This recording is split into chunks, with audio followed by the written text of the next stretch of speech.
Herkese iyi günler arkadaşlar. Bugün sizler için sevilen oyuncularımız Can Yaman ve Demet Özdemir'den çok romantik fotolarını sizler için hazırladık. Onlar Erkenci Kuş dizisinde başrolları paylaşmış ve sevgili olmuştular. Ve dizi bittikte yollarını ayırdılar. Can Yaman İtalya'ya gitmiş.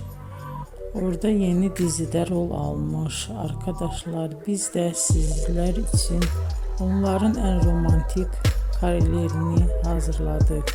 Arkadaşlar kanala abone olup yorum yazsanız, videoları sona kadar izleseniz çok sevinirim.